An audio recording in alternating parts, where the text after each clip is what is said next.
Good evening, viewers. Hope all of you are doing great. I would like to say that and truly well, as we are completely normalizing our routines and getting into this new normal and still trying to stay safe and still try to do all our regular activities. Today is, of course, a special program because it's October and it is Breast Cancer Awareness Month. So we are really looking forward to our W for Wednesday and W for Women with Dr. Girija Wagh and me, Rajashree Gadgil. We are going to walk you through a beautiful session actually, which will help you prevent, and also if someone is going through the traumatic breast cancer, help them manage their disease as well. To give you a quick introduction of our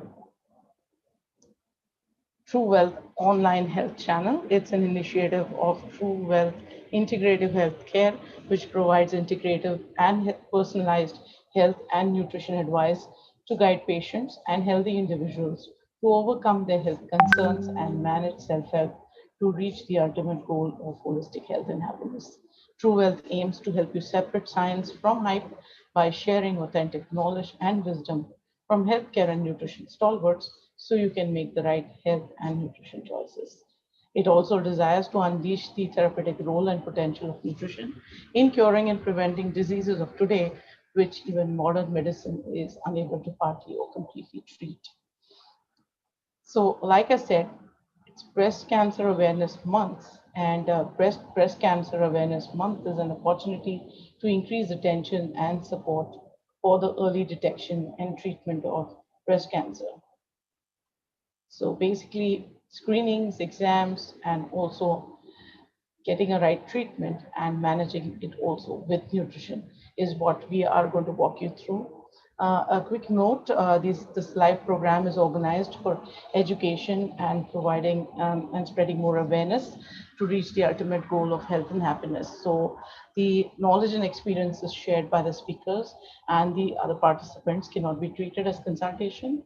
For that, for the personalized consultation, which we actually believe personalized consultation is very crucial and critical to prevent or cure ailments. You can reach us on 9820048369 or visit our website www.truewealth.in. We will of course not be specifically providing any COVID-19 related treatment advice here, but you can reach out to our consultants and of course Dr. Girija Wagh or me if you need any more advice. You can feel free to ask as many questions though as you want, and we will do more than justice to your questions and concern. The Women Clinic, of course, which Girija Hospital and Fertility Center and TRUWELLTH Integrative Healthcare together run. With that is Dr. Girija Wagh and me primarily and our teams who take care of PCOD, infertility, obesity, thyroid, lifestyle diseases like diabetes, dyslipidemia, which coexist with it, and of course, very importantly, cancers, which women face, and the treatment, nutrition, and lifestyle management of the same, which includes where women come and open up themselves, they talk about their issues with us, get a medical health check and treatment, as well as get a nutrition and lifestyle management advice, with which we also advise fitness, which is primarily also important. Having said that, I would like to introduce Dr. Girija Wagh. She has 3 decades of experience, especially in normal and high risk obstetrics and gynecology, IVF, fertility treatment, diet control, PCOD, procedures of fertility promoting laparoscopic and hysteroscopy surgeries. She's of course MBBS and MD in obstetrics and gynecology from the BJ Medical College and Sassoon General Hospital. She has a diploma in advanced gynecology, gynecological endoscopy from Germany. She's a fellow of the Indian College of Obstetrics and Gynecology, fellow of the Indian College of Surgeons as well. She currently practices at Cloud9 Apollo Hospitals. She practices as well as is a professor at the Bharti Hospital Pune, and of course runs her own setup in Pune as well. She's been the chairman of Medical Disorders Committee at FOXY, which is one of the very high-end societies which spread awareness, education, treatment guidelines, and a lot more very committedly towards obstetrics and gynecology. And Dr. Wagh is a staunch feminist who believes in empowering women through health. Quick introduction about me. I, of course, have 2 decades of experience in nutrition formulations, continuing medical education, business strategies, branding, and more. I have a master's degree from the Sion Hospital, as well as an MBA in marketing. Um, Globally, I have worked in across therapy areas like orthopedics, therapeutic nutrition, gynecology, gastroenterology, cardiodiabetes, pediatrics, and lots more. Um, that's a little bit in a nutshell about me. And of course, I'm the founder and CEO of TRUWELLTH Integrative Healthcare Centers. With that, we proudly really take this program forward today with and I always call her a celebrity because that is what she is.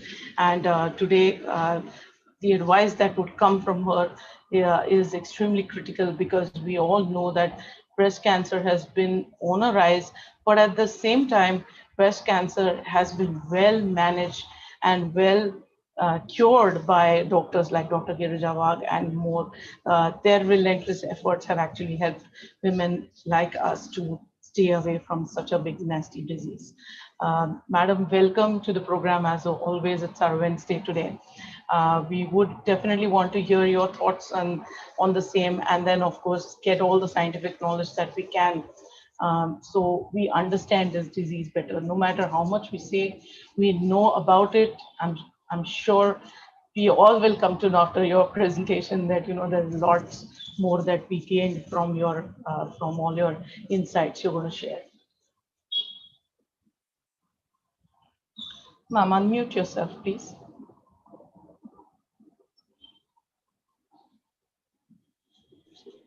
So good evening, everybody. It's wonderful to connect to you. We are having absolute torrential rains going around.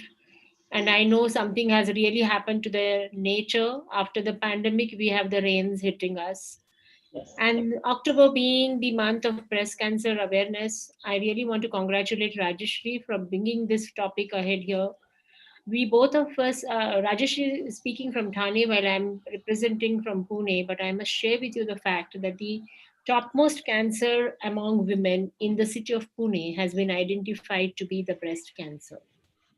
And that is something which is really, really important to look into, because cancer of the breast was actually a rarity amongst Indian women. It wasn't so rampant because probably we were choosing to have children earlier in life, and we have been a very sort of a simple country where we have always encouraged breastfeeding to its hilt. But things have gone for a change now, maybe because of the change in the lifestyle, late marriages, then many women not being able to breastfeed, and that's something which is really, really terrible to digest, because that natural instinct of breastfeeding your baby is not very easily followed. Plus, there are so many other environmental changes, parabens, so many endocrinological disruptors, And then diabetes, obesity, and all these things seem to be contributing to the occurrence of breast cancer. What is hugely enigmatic is that there is a huge change in the type of presentation of this breast cancer, and that's really worrisome. And as we go down my presentation, which I put in a few slides together for you to be able to understand and to demonstrate a few things, I'm also going to share a few anecdotes with you because being a gynecologist, I am not actually at the heart of treating this disease. My duty is, however, to try to detect it as early as possible. And whatever clinical opportunities I get, I'm supposed to invest into them to try and do a breast examination, find out if there is any help that a woman wants, make them aware, and then encourage them to take the test as ASAP. So I am performing my professional job by doing this webinar today here, by trying to increase the awareness and to encourage all of you why it is so important that we all of us subject ourselves to understanding this particular malady of a breast awareness. So once again, it's always wonderful to link with True Wealth and come to you every Wednesday evening. And we have digressed a little from our PCOS series, but you must be remembering in our past series we have already spoken about cancers and polycystic ovarian syndrome, and we are looking at this October with the fact of the find that it's actually breast cancer has been identified to be the second leading cause of cancer deaths in women and most common cancer in women in the world, and 1 in 8 women can be diagnosed with breast cancer in their lifetime. So just imagine that in a crowd sitting, if there are about, let's say, 80 women, there is a possibility that 10 women can have breast cancer.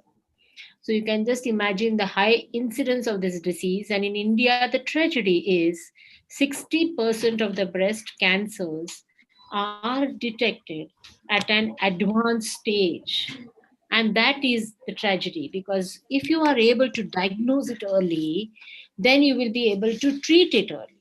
But if you go late to the doctor, you are not going to be able to get any recovery, whatever, because the breast cancer spreads very fast. And I'm going to tell you how. Now, about 1 in 3,000 pregnant women or lactating women have breast cancer also. So don't think that it is something related to age. It is related to largely your metabolism and your hormonal changes and so many other issues. So, therefore, even the women, and usually during pregnancy, the breast is undergoing a lot of turnover because of the function that it has to perform of lactating the baby, and it is undergoing a lot of change, and these change, if you have a potential, can get triggered into be presenting as breast cancer. So, if you look at the world over thing, in the United Kingdoms, it is believed that the breast cancer is the most common cancer. And every day, 7 women in Wales receive a breast cancer diagnosis. And it accounts for 29% of all the female cancers diagnosed in this country. While in the United States, 1 in 8 women have breast cancer. And 1 in 28 women in India is likely to develop breast cancer during her lifetime.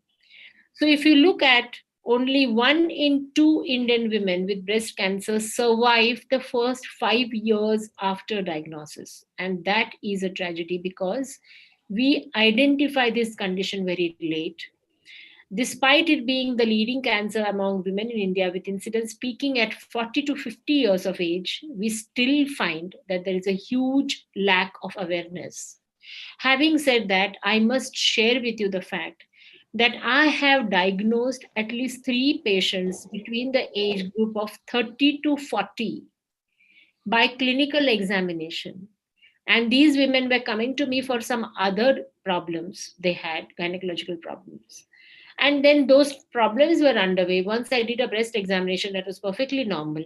While the treatment was underway, these patients came and said that, doctor, I'm feeling something in my breast. And I, every time that a patient comes, I always do a breast examination and tell them that you please check your breast every month. And these 3 of them, I'm very proud to tell that they identified a very, very small lesion very early in its stage of occurrence, which was identified, confirmed to be cancer, and then treated successfully. And they're leading very happy lives now. So it's very important that you don't go into denial that you have something. Don't try and find any benign options. Anything that you feel in your breast today, after the age of 20 in India, requires evaluation. This is a very important take home message that I want you to digest. And it is not something that just because you are young, it is not going to happen. Even if you are any age, I'm saying age 20 and above. So there has to be a practice of a self breast examination, and how I'm going to be coming to as we go on. A lack of awareness about breast cancer and its early diagnosis is the biggest problem that Indian women face. And if detected early, breast cancer can easily be treated. Generally, the disease has a very high survival rate if you decide to treat it early. But if you decide to go late, then unfortunately, you will have to be at the receiving end of the problem, because 27% of women diagnosed with cancer have breast cancer. And you can see that over 18 lakh women in India are likely to be diagnosed with breast cancer by 2020. 1 in 28 women will suffer from the disease, and 50 to 60% of women diagnosed with breast cancer in India die within a year. Another story that I must tell you about is, after we deal with this alarming rise of the condition, it's taking shape of an epidemic in India, mainly due to westernized lifestyle and increased longevity. And the WHO puts forward the strategy of population awareness as the model for mild and low income countries, while screening programs may be cost effective for Western and high income countries. And therefore, what we are left with is that, if we cannot have a government run program where people will come and examine your breast at home, or you can go to the facility and get it done free of cost. You will have to take your own responsibility of looking at your own breast yourself, so that you identify it early. Finally, most of us, for our health, as of now in our country, are spending out of pockets.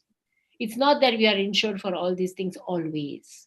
So it's always better to identify this early. Of course, before identification early, it is important that we plan a primary prevention, and how that also we are going to deal with. So if a woman is overweight or obese, has an estrogen secreting from her fat, usually you will have those very plump, beautiful looking women. And they are the ones who are identified to be hyperestrogenic women, because estrogen is known to cause a lot of turnover of cells in the breast. Women who are taking hormonal drugs for any reason, usually the hormone replacement therapy taken for menopause, if not proper risk stratification has been done, there are possibilities that they will have a higher incidence of breast cancer. Late childbearing, you're getting married late, you're having children late. Early menarche, late menopause. Now, what does this mean? That you're getting cycles early and you're getting menopause late, because you're having a longer duration of lifetime, which is under the influence of estrogen hormone, which can, sort of stimulate your breast cells to make cancers. And sedentary lifestyle. I was just trying to look for references today. How do you define a sedentary lifestyle?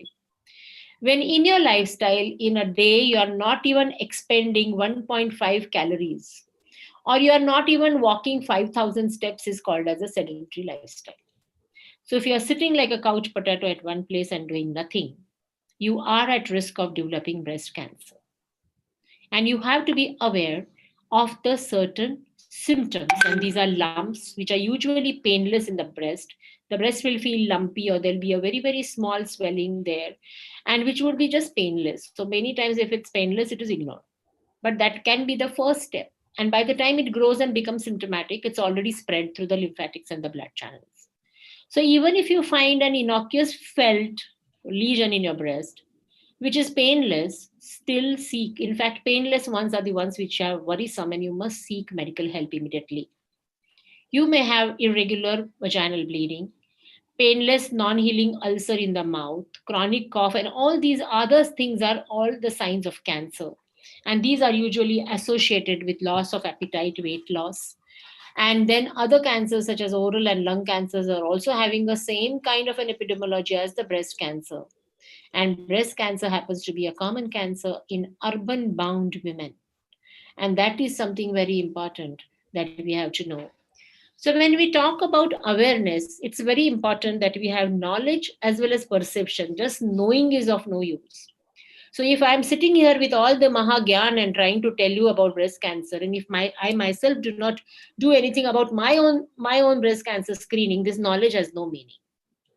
So the purpose of this session is to give you an information, but to make you understand it as knowledge to at least practice on your own self. That is the purpose of this awareness. Then healthcare seeking behavior, that if such a thing is happening, or if not even happening, I've turned 40 today, let me go and get my breast checked at least clinically from my doctor. No problem. It's a good practice to go. Till date, in my 30 years of practice, not a single woman has come to me saying, Doctor, please examine my breasts. My family, I have a family history of breast cancer. No. They will come if they have a lesion, or I will find them if they are come for something else and I've done the breast examination. But till date, I have not found a single person saying that, Doctor, I just want to confirm that I am having a normal breast. So once you turn 40, by that time, if you have been doing your own self breast examination, great. At least once in a year, get it checked from a doctor, especially a gynecologist, and a female gynecologist is much comfortable to go to, I understand. Then we must all be aware of the factors which can prevent early detection, and the prevention of early detection is usually ignorance. Fear that अभी doctor के पास जाएंगे, वो हलाना फलाना डिकलाना test बताएंगे, and then they will come and then they will rule out that it is cancer or not cancer. What is the harm? I will tell you about one person, one woman who got married at the age of 34. She was a little obese, typical PCOS kind of a character, got married at the age of 34. And she had a very, very severe backache on and off. There was nothing found. Then everybody, said you're newly married, newly started getting into intimacy. Maybe that's the reason why you're having backache. Somebody gave her calcium supplements. Then they found that she has anemia. Then that anemia was getting corrected. Then people told her do weight loss. They halana, everything started. She said, but my pain is not reducing. And then an MRI of the spine was done. MRI of the spine was done because she had acute pain. And can you believe it? She had secondaries in the spine. And where did these secondaries come from? So the orthopedician decided to send to a gynecologist. And when we examined, there was a small, very, very fibrous looking lesion. It was not looking like a lump also in the breast. What is the age of the woman? 34. When did she get married? Recently. Was she taking any hormones? No. And she already had advanced cancer of the breast, which has spread through blood, and she did not last it for more than a year after that. So please remember that let's not be, generally trying to, put your like an ostrich, putting your head under the soil, let the wind pass by. No, we have to face it and we have to deal with it. And we have to be constantly updated with this knowledge of looking at these particular, malady and treating it well. So the questions come, who are at risk of developing breast cancer? Now, if the woman has a very dense breast tissue, not only is she at risk of developing breast cancer, but also the imaging may not be able to identify it easily. So that is one very difficult thing. Even breast examination, clinical breast examination, you may not be able to identify the cancer faster. But that doesn't mean that women who have thin breast will not have breast cancer. I have diagnosed breast cancer in postmenopausal women, especially who have had absolutely thin breasts and they have had cancer. The risk of breast cancer symptoms can increase over the age of 50 years of age, but today I would like to say that even from the age of 40, start looking at your breast, at least yourself, and examining them, because you never know, you may be at risk. Early onset of menstruation, women who attain late menopause, hereditary. If you have a history of breast cancer, and you can see, especially if your mother, aunt, anybody in your blood relationship is having breast cancer, you have the likelihood of developing breast cancer. If you have an exposure to carcinogens, like we are sitting in an urban environment which is polluted with lot of carcinogens, lot of industrial waste which we are exposed to, and many hormones coming through the fertilizers, we are all at risk of developing breast cancer. Use of oral contraceptives, unfortunately, these in patients who are at risk, we have to be looking at them carefully. And this is a little bit of a false myth. It has been found that found that it is associated because the identification is early. So you become more conscious about your breast and you examine and then you identify. Then previous history of breast cancer and drinking excessive alcohol has been identified as risk factors. Additionally, even wearing very, very tight clothes around the breast all the while, because there is a lymph stasis and sedentary lifestyle, also have been identified as a risk of breast cancer. So, hereditary lifestyle, age, obesity, pregnancy, breastfeeding, hormones, patients who have metabolic diseases like diabetes, essential hypertension are at risk. And there is this particular tumor doesn't just sit in the breast, it will get widely disseminated very fast to the axilla, and therefore when we are doing a breast examination you are also supposed to be checking into your axilla. I'll show you pictorially as we go by to identify the spread which can happen. If you remember the story I told you, happened in the bone, and this can also happen in the brain. My very very dear friend's wife was diagnosed with breast cancer at the age of 34. She was completely treated, identified to be absolutely resolved, leading on life wonderfully after that for about 10 to 12 years. Suddenly, one day, she said that she's not feeling very healthy, started feeling giddy, two very sweet children behind. So, these things are happening, and it's important. Of course, cancers which occur in a younger woman are a little more, they have a more malignant way of growing, while the women who have older in age, they can be compounded much earlier, has been what has been experienced. And diabetes. Now, diabetes gives rise to various kinds of metabolic abnormalities we are already aware of. It disturbs all the sugar metabolism, the fat metabolism, and everything inside the body, giving rise to a continuously increased oxidative stress and inflammatory process in the body. And always, Rajashree and I have been speaking in every session about this particular malady. And if you look at diabetic women, they have an increased transitional activity in the cells, cell cycle progression, then increased cell survival, proliferation, migration, reduced apoptosis, increased EMT, and all these things make women who are diabetic at higher risk of not only developing breast cancer, but a faster possibility of dissemination and spread. And that has to be remembered. So, if you are a diabetic, if you are obese, if you are having any of these risk factors, you are duty bound that you screen yourself regularly for breast cancer. So the changes that occur in the breast, the signs which we look for, I mentioned the symptoms. What are the signs? There can be a change in the size or the shape of the breast. There can be any lump or thickening in the breast, redness or a rash on or around the nipple of the breast, constant pain in the breast and the armpit, discharge occurring from the nipple. Sometimes there may be some secretion coming out of the nipple. Please investigate that. Skin which is pulled in or inverted or puckered, it can be a sign of a breast cancer. And if the skin texture of the breast has changed, it is having some bits and pieces on it, or it's the contour has changed, try to look for, get yourself checked because it could be breast cancer. So, how do we screen? What is the standard breast imaging? Because breast imaging is something which has been very, very hugely promoted for the simple reason that you have to identify it as early as possible. Therefore, one way of screening is by doing your own breast examination or getting a clinical breast examination done from your doctor. But the other way is can be, especially if you're a high risk woman or a woman who is more than the age of 40 and has all these high risk factors, you can consider screening yourself. And this screening is done by either an ultrasonography if you're a menstruating woman or a mammography if you're a non-menstruating woman.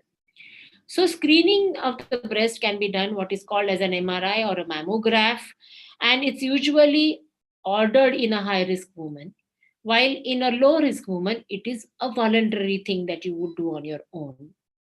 And the normal screening is scheduled next year's screening mammograph, and you have to call back diagnostic if you already have a suspicious mass, and then we would consider taking a cell or a biopsy from that mass. So, for example, you are a woman who is just at risk.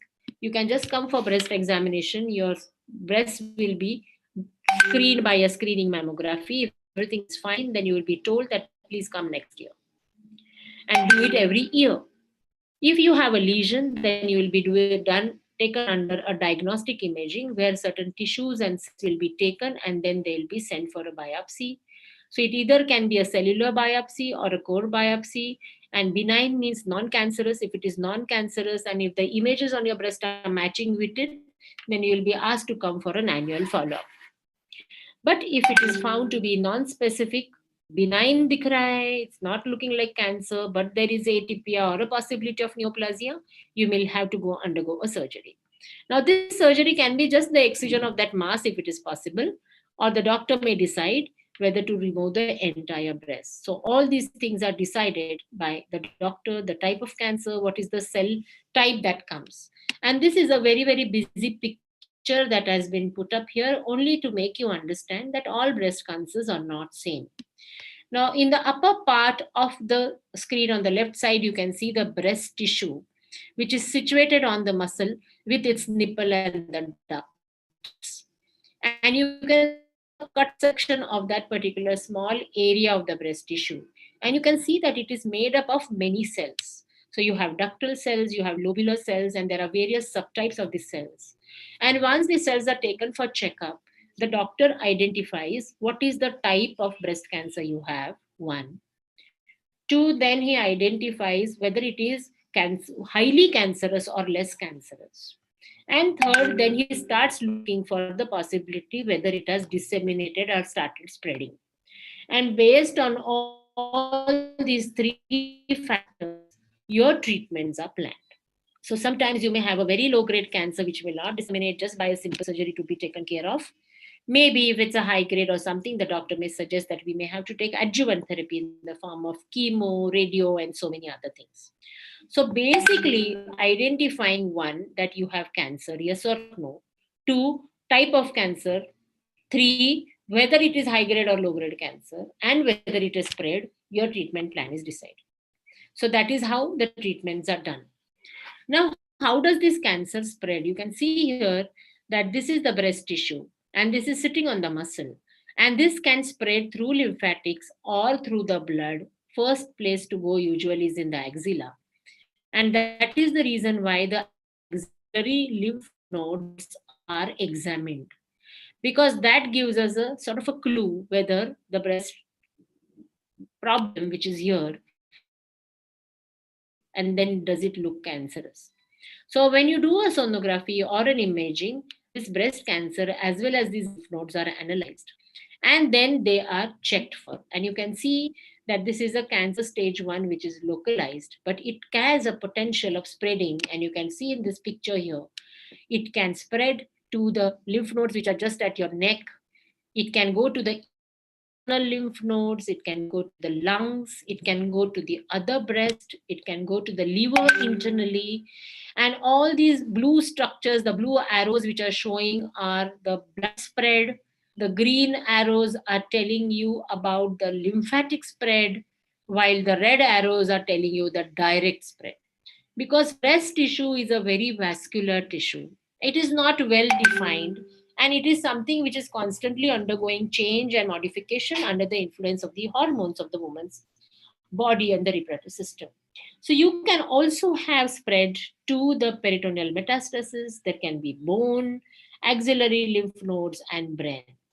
So thus this can spread widely. Whenever if it's a small little lesion, it has a potential of spreading very, very far off. And that is the reason why it is very important that you identify it much, much early in its occurrence to be able to treat it.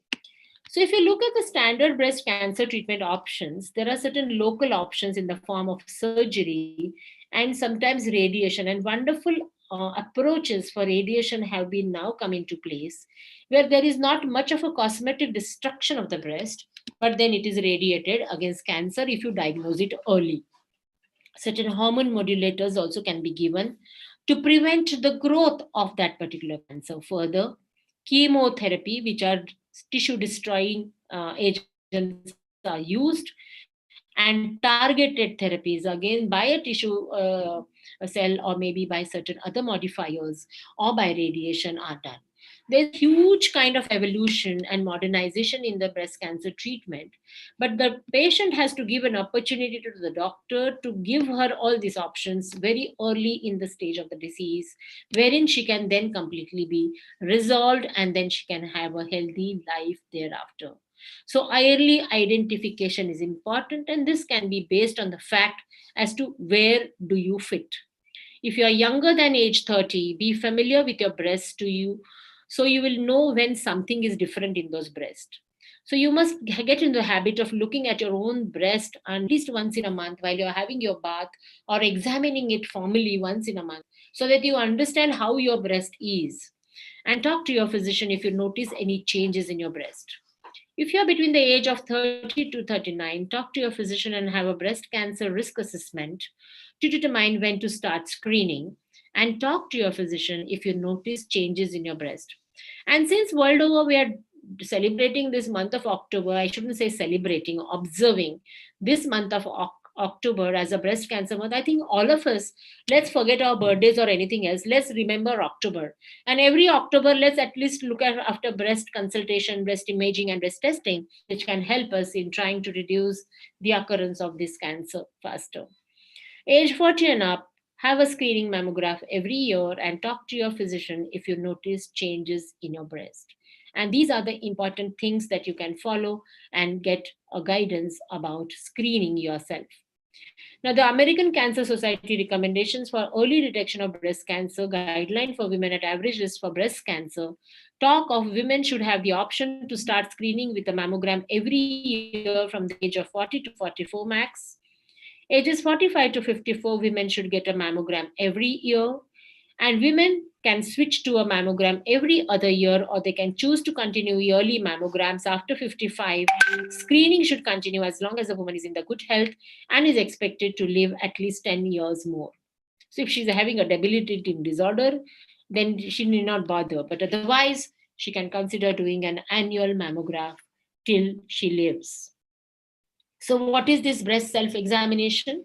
You have to look at your breasts, you have to feel your breasts, and you have to squeeze your breast. This can be done either as a formal checkup in front of the mirror, or under the shower, or while you are lying down in the bed. And this would be by looking, you could stand before a mirror and look once with both arms beside your body, once with both hands on your hips, and once with both arms raised and arms behind your head. So, this is how you can look at your breast inside while you're looking at yourself in front of the mirror. Then, by touching, raise your left arm, use the pads of your 3 to 4 fingers of the right hand to examine your left breast, repeat on the right side. And once it lines up and down your breast from outside to inside. So, these are the various you can see in the right side of the screen. You can see the arrows in which you can follow the breast examination. It can be a vertical pattern, or it can be a circular from the nipple onwards, or it can be radiating from external to internal, and you palpate your breast. While lying down, lie on the back, left arm over your head and a pillow under your left shoulder, and examine your left breast with your right hand as described before. And this position helps in flattening the breast and makes it easier to examine, so that the bulk of the breast falls down and you are able to examine it correctly and in totality. Place the left hand on your waist with your right hand and try to find the enlarged lymph nodes in the left underarm. You can see the underarm, which is called as axilla, and around your left collarbone, that's near your neck here. Repeat on the right side. An enlarged lymph node feels like a corn kernel of a bean. So you know you're eating corn. So that same kind of a feeling if you get, then probably it is a lymph node, or it's a lump in your breast and which requires to be evaluated. So things to be looked for are the lump, hard knot, or thickening inside the breast or the underarm area, swelling, warmth, redness, or darkening of the breast, change in the size or shape of the breast, dimpling or puckering of the skin, itchy, scaly, sore, or rash on the nipple, pulling in of the nipple or other parts of the breast, nipple discharge that starts suddenly, and new pain in one spot that won't go away. So these are the various things that you should look for and get investigated. And then the investigation is done by doing a mammogram. Mammograph is an imaging of the soft tissue of the breast, and this can help in identifying cancer at an early stage. And when abnormal tissue cancer is found early, it may be easier to treat. So, how can we prevent cancer? Then, gut microbes. I've always been speaking about this, that you have to maintain a very healthy digestive system so that you have a good immunity. Identify what is your genetic and hereditary timeline. Anybody suffering, then you have to look into that. There are certain genetic tests also which are offered nowadays.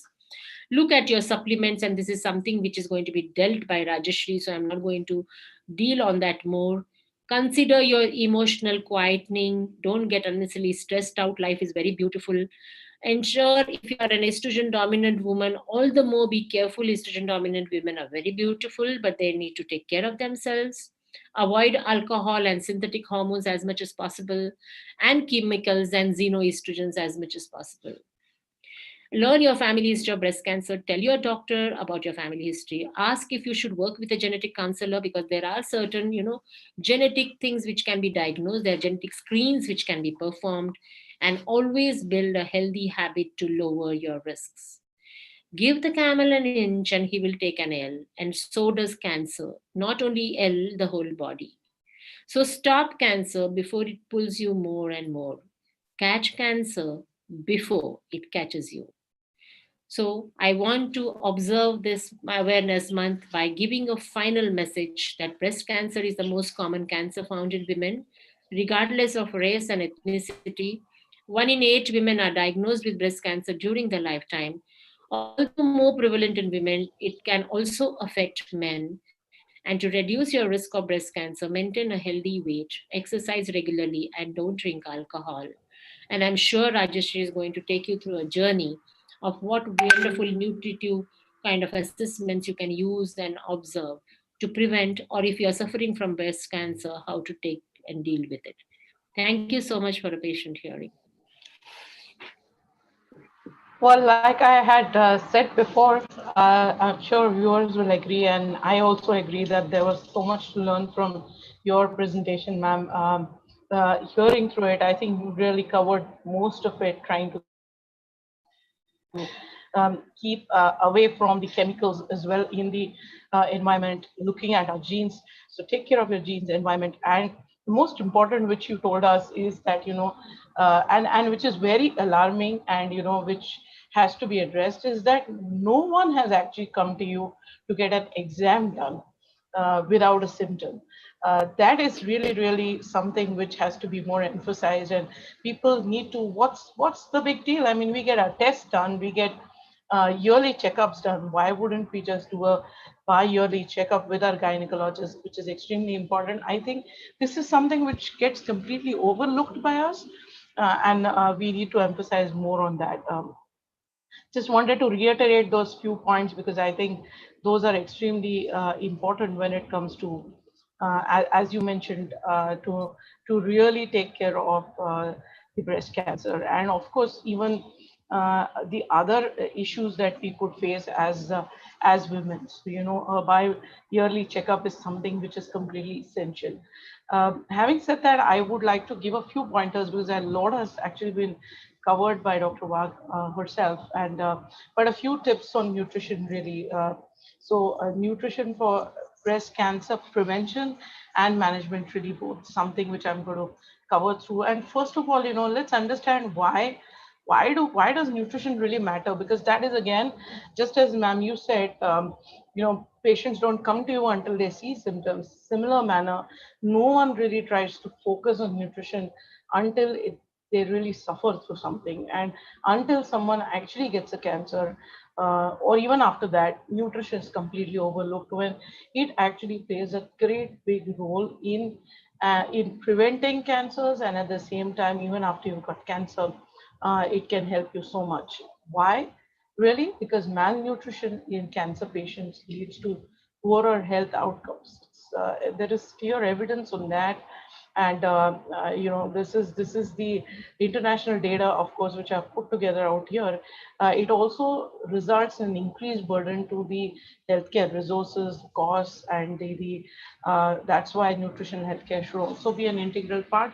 But look at the numbers here. Look at the different types of cancers where malnutrition is prevalent. So when people get these cancers, right from your digestive, lung cancers to breast cancer, 18.3%, there is malnutrition. So nutrition really needs to be corrected. 1 in 3 cancer patients actually are malnourished. So you have to really look at it. And what are really the consequences of malnutrition for cancer patients? There's muscle loss. So there's huge amount of fatigue and weakness that really actually hampers your recovery. There's increased toxicity from the chemotherapy, reduced tolerance to the anti-cancer therapy, reduced independence and quality of life, like I said, muscle loss, and also quality of life goes for a toss. You become totally dependent. There are higher complications and risk of infections. There's longer hospital stays and increased increased rate of people succumbing to the cancer. So these are the main reasons. Are these reasons not enough that you should not be malnourished and that you should actually be better nourished? And even when you don't have a cancer, to prevent it, and when you have a cancer, also to be able to come out of it with better outcomes, faster and much easier. Also, good nutritional care, like you see out here, can deliver better health outcomes, like I said, and they also save costs. So, weight gain or maintenance, decrease in interruption rate of oncology therapy, improved response to anti-cancer therapy, and in nutritional interventions allow for cost savings. These are the advantages uh, when we do get cancer. So understand why nutrition is important, and then really focus towards what you can do. We are of course here to guide you, because every, like we said, every person, every body is different, every cancer is different, and will need every patient needs a different approach when it comes to nutrition, a personalized and a new personalized nutrition plan which will work for you, both as what you are and what is the outcome. It's extremely important. But first of all, understand that a balance between the alkaline and acidic foods is extremely important. This really is puts triggers inflammation in our body, triggers toxins in our body. So we have to be able to keep a balance between alkaline and acidic, because if this balance is not there, the first of all, the primary digestion itself gets hampered. So the food is not utilized in the right way. It can actually reach your bloodstream. That can be the primary causes. So we do have to maintain the right acidity and also include the right neutral and alkaline foods, which are mix of meat, poultry, at the same time starches, fats, and good amount of fruits, nuts, vegetables, legumes. We keep talking about this, but how many of us are really following it? How many women are really actually eating a fruit every day? You should really go back and look at it. The other thing, so which I was talking about and which Madam also mentioned, we keep reiterating, is inflammation, oxidative stress, puts your hormone balance to a toss and gives rise to autoimmunity. Now, autoimmunity is something where your body starts eating its own cells, and that's what results in any type of cancer. And breast cancer, as Madam mentioned, is the highest in Pune. So not just Pune, that's the case everywhere. But the good part is, because we have such great clinicians, such great doctors like Dr. Wagh, who's out here, you saw how much of knowledge she really disseminated, and with a good nutrition advice as well, we have been able to stump it out. So we need to get more serious about it. Obesity is another main thing which we all need to keep under control. We just let it go. Obesity does not mean that you have to be really obese, but once you start putting on weight, which normally happens in women due to stress, due to hormonal changes, or after we deliver, all these kind of cases, we really need to keep the obesity under control. The weight should be under control. And this we can observe women around us itself, how many of us are really in shape. That actually sets in the systemic inflammation. Systemic inflammation, as in there's inflammation all over our body, and these as it increases the immune activators, what happens is overall body does get inflammation, and that actually increases the cancer metastasis. So when you're actually going to get cancer, the spread also quickly increases if you are obese. So do understand that these are a few points which are risk factors, which Madam also told us about. Is obesity has to be kept under control. Nutrition has to be taken, exercise, hormone replacement therapy, alcohol, all these things have to be understood. All these can be risk factors, and nutrition is not a risk factor, but bad nutrition definitely is a where we eat a lot of junk food. We are eating a lot of raw sugars, which are we eat a lot of processed foods. All these contain too much of sugars. They contain trans fat. They contain all the bad fats. These are the main reasons which can actually set in cancers into our body, or rather set in inflammation into our body. So we have to understand that we have to reduce weight, we have to keep the hormones in a balance. We have to lower the inflammation in our body, improve our energy levels so that we have the energy to go on and to do a regular exercise. We must work on reducing any insulin resistance if there is there, and also sleep is a very important factor. This has to be taken into control, and a proper treatment and a scientific based nutrition plan really needs to be taken, which I keep emphasizing, and it has to be personalized. So also, so when we're talking about reducing inflammation, there are these different types of foods like garlic, fiber, carotenoids, omega-3. These are extremely important fats. Turmeric, now it's said worldwide, there's so much of awareness created about it. Flavonoids, tea, ginger, magnesium, all of this are extremely important. We need to limit it, like I said, trans fats, saturated fats have to be limited, raw meats have to be limited. This has to be actually kept under control so that in case of cancers, or even while we are trying to prevent them, if we have a history of breast cancers, it's extremely important that we eat a lot of these anti-inflammatory foods. Inflammation normally also triggers, and I'm just trying to go back to this diagram which talks about inflammation, is really that what happens here is inflammation occurs because inflammation is actually an immune process of our body to take care of our of any kind of inflammation, or any kind of infection, or any toxins that are coming into our body. The process is to be able to take these toxins out, and which is why inflammation occurs. And so a lot of cells actually come to the site when inflammation occurs to start the process of immunity.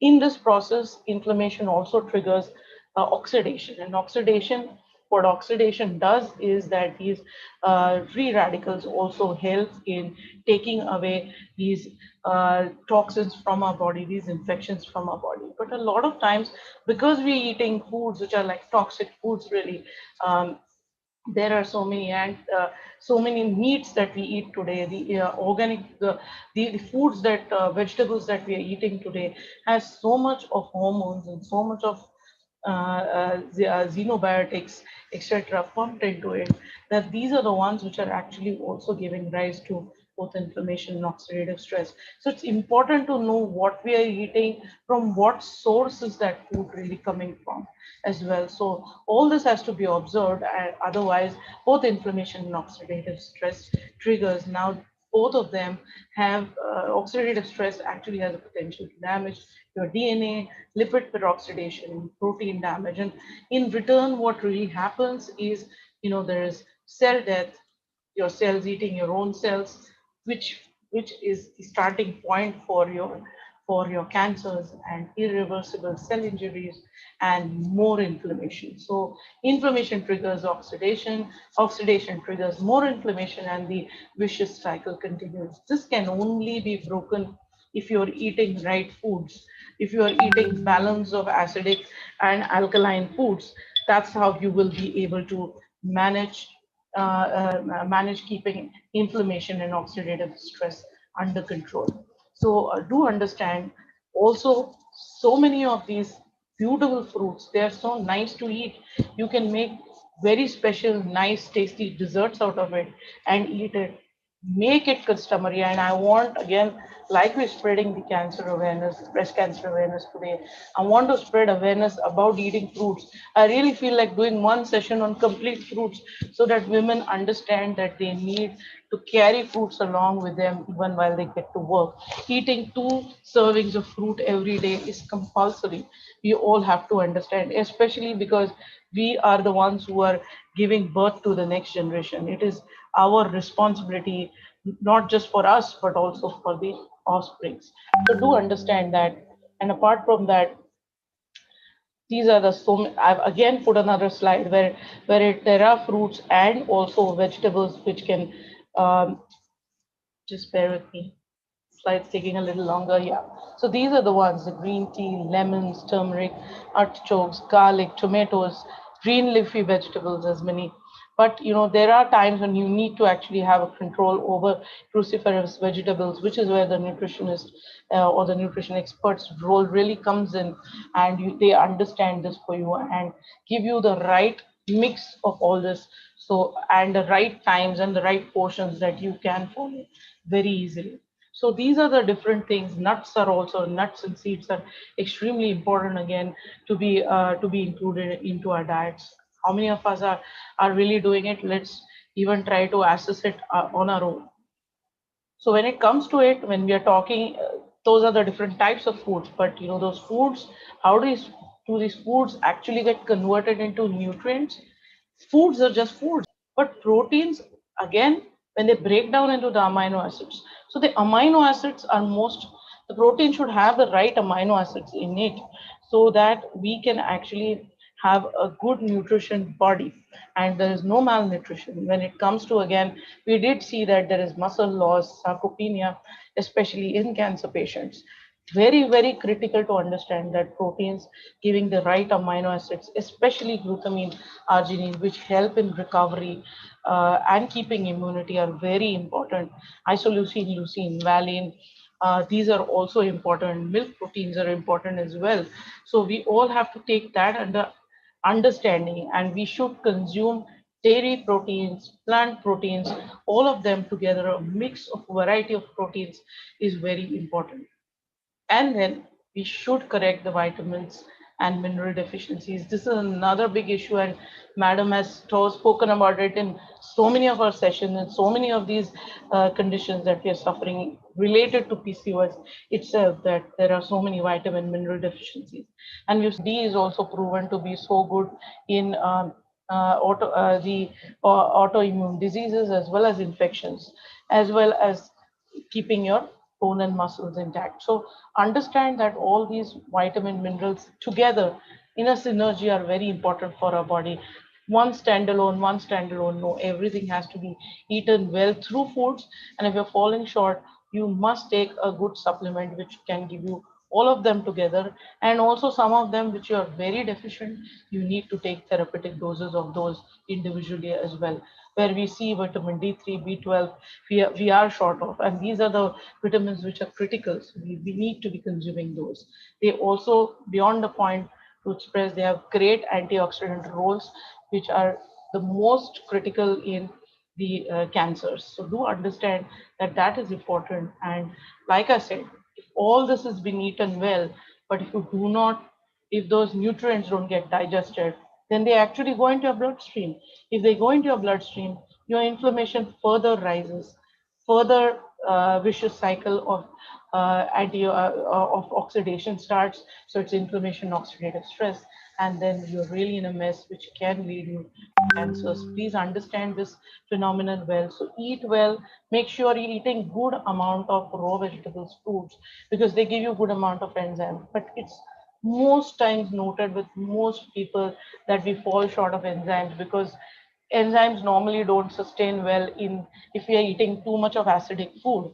And if too much of acidic food, these enzymes break down. So a lot of enzymes that we consume through foods get broken down. Also, when we cook foods, these enzymes are disintegrated. So it's very important to actually take a supplementation of enzymes, especially when you are prone to any types of cancers, or are already having a lot of these women health conditions, especially which is PCOS, which we have been increasingly talking about. So understand that all these underlying causes that going through need to be taken care of with good amount of enzymes and good digestion and assimilation. In the end, I would actually, looks like I did miss one of my slides, but in the end, of course, we have to talk about nutrition, exercise, and sleep. Everything together is again very, very important to be taken to keep our stresses under control, because stress is another thing which we women are unable to keep under control, and that also aggravates the inflammation in our body, and is one primary reason also for all the women health issues that we face, including the cancers. So do understand that these were the few, I would say, important pointers from my end. uh, Madam really summarized the session very well with her last slide, and just a few questions that were there from the audience, ma'am. One of them was Yeah. that when women are facing these type of, especially the breast cancer or any other cancers for that matter, is it okay to have children? Will they be able to have children? Because that's another concerning issue. See, ideally, it depends on at what age. Like if it's a younger woman, then many times all the cancer therapies are targeted towards conservation or protection of the cancer, the fertility of the woman. So that kind of an approach is usually followed, because if the patient has to undergo chemotherapy or radiotherapy, then what is suggested usually is that we retrieve their eggs and keep them in storage, that is called as oocyte freezing, so that later on when the woman becomes healthier she can consider having those children. And if, because if like she has cancers such as affecting the womb lining or the breast, then in that case then these are considered to be used through a surrogate. You can have your children through a surrogate rather than having it yourself.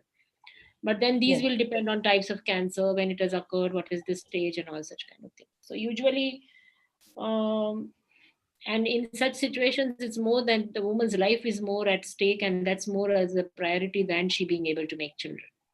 Correct.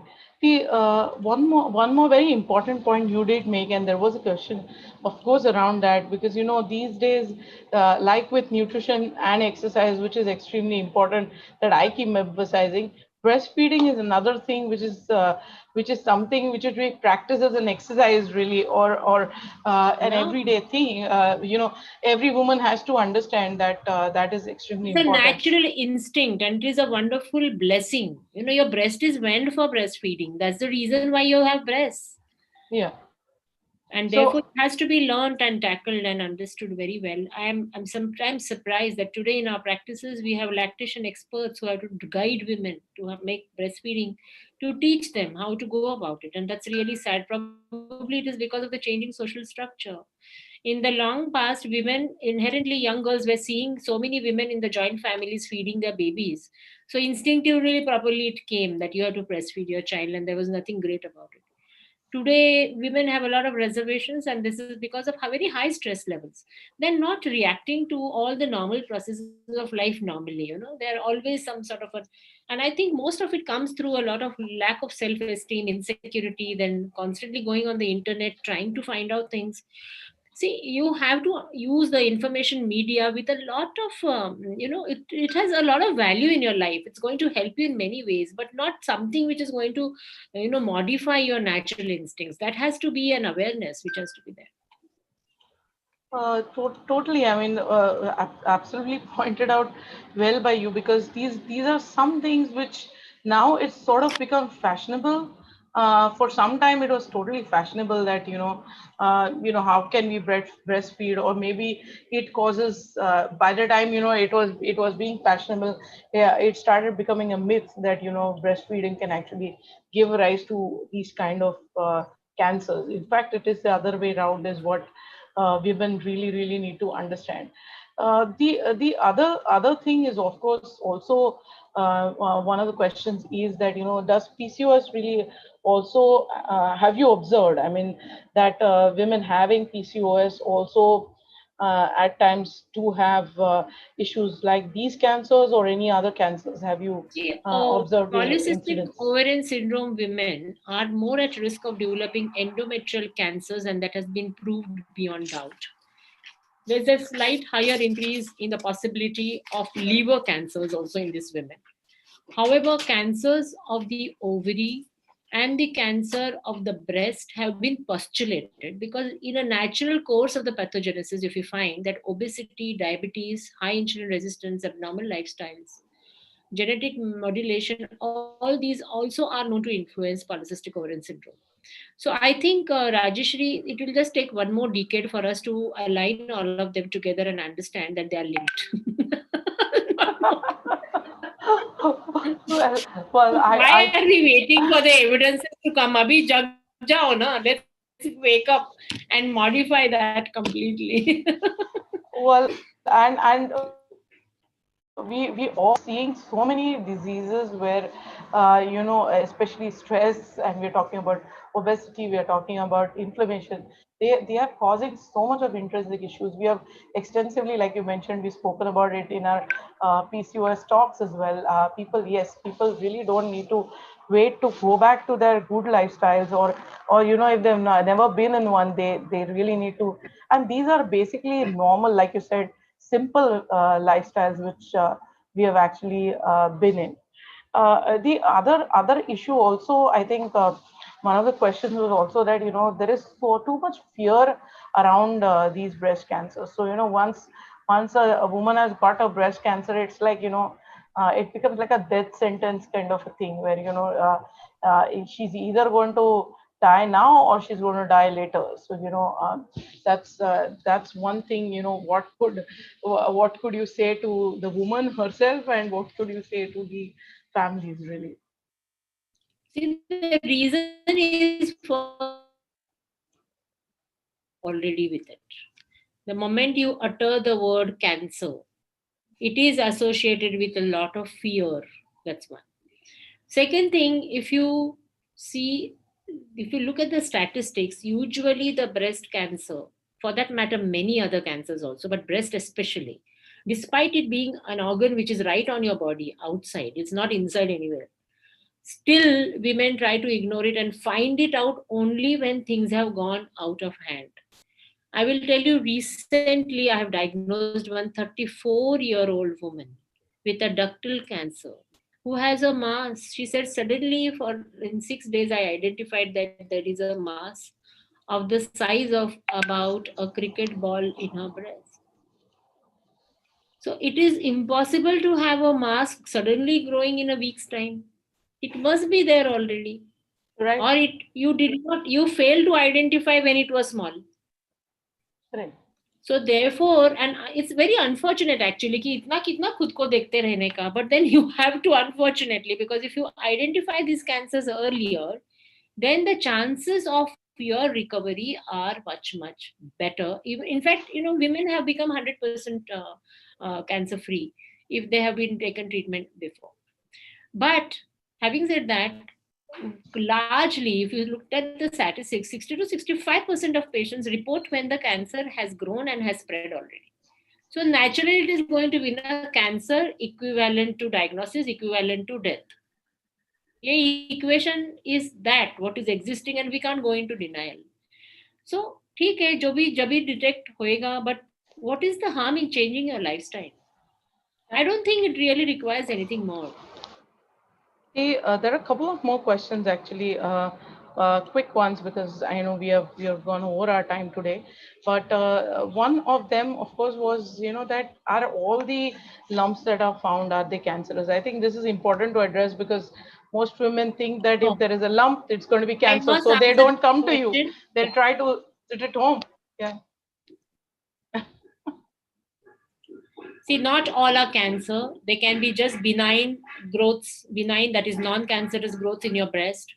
Many times I'm seeing them whole lot of time with women who have B12 deficiency, B6 deficiency. Women who tend to take a lot of coffee, have a very stressful lifestyle, do not eat fibers, and this is something that I wanted to speak only after your talk. Yes. There was this study which was conducted by the Tata Institute some 2 decades back, and they decided to give green concentrates Yeah. to a ward in Mumbai, and then they compared with women who are taking their regular diet, and it was found that there was a remarkable reduction in breast disorders. So what more proofs you want? Abhi kisko kitna you want to prove? It is known. The question that women want to ask me is then, okay, fine, you want us to take so many greens, but then they are also contaminated. They may be containing hormones. So yes, this kind of risk exists, but then we'll have to find some organic solutions. Then you can start taking supplements. If you don't want to take this, then take supplements which are concentrates of these things. But you will have to ensure Yes. that this is going through your mouth and it's giving you something. And like you always say that we treat our stomachs as dustbins, so we shouldn't be doing Yeah. that. Well, that's really, I mean, I think most questions really answered, because I know there will be more and more questions on this topic because it's quite hot. And But do these were breast the, exercise. I'm trying to demonstrate one. yeah. Just hold your fist and Yeah. exercise your pectoral muscles. You should do breast exercises regularly. Yeah. Well, that and then, like you said, a fitness regimen is something which is extremely important, which women do not follow, and we need to do that, and actually revert and go back to simple lifestyles. But if you want to make any concluding remarks, I think we can end today's session. We really went, we've gone over an hour, a little bit, but was a great session, getting so many inputs from you, and hopefully my nutrition inputs also will be helpful. So viewers, definitely go in for an integrative approach, and take treatment from doctors who have holistic understanding of these diseases, and also do not completely disregard nutrition. It's extremely important in preventing and treating these treating breast cancers. I would say that much, and ma'am, I'll leave you with the last remarks before we end the show. Yeah, there was one question which you've asked about the annual mammograph here, and the annual Yeah. mammography is identified to be safe, but it's always better to venture into it if you are definitely a high risk woman. Otherwise, even a clinical breast examination or a self breast examination is enough. But do it diligently and sincerely, and identify whether you are at a risk woman. Once in a year, you can definitely get your breast checked by a doctor. That's called as clinical breast examination. Now, coming to my concluding remarks, is we all have breasts, and therefore we have a potential of developing breast cancers. So, therefore, let's be happy, eat healthy diet, exercise well, and think well. I always speak and stress about these three important factors. Laugh a lot, and always be on guard, and don't be scared. It's important that you palpate your own wonderful organs which identify you as a woman, and a woman of strength, because that's how the next generation is born. You are the one who is bearing that next generation and nurturing that next generation, and this is done through those mammary glands, the breasts that you have. And therefore you must be a proud you must be proud about its position, and you must take care of these very, very wonderful organs of your body. Don't fret and don't fume, just be there and be happy. Great. So we will end this Wednesday for women. It's always a pleasure to have you with us, Dr. Girija Wagh. And viewers, thank you for coming and listening in. And I will end the show with a small promotion from RSG Energy and Nutrition and Healthcare, who keeps actually technically supporting us through all our shows, and helping us promote women health extensively to different groups, and sending information about our talks across. So thank you, and thank you all, and see you on the next Wednesday with Dr. Girija Wagh again. Bye bye.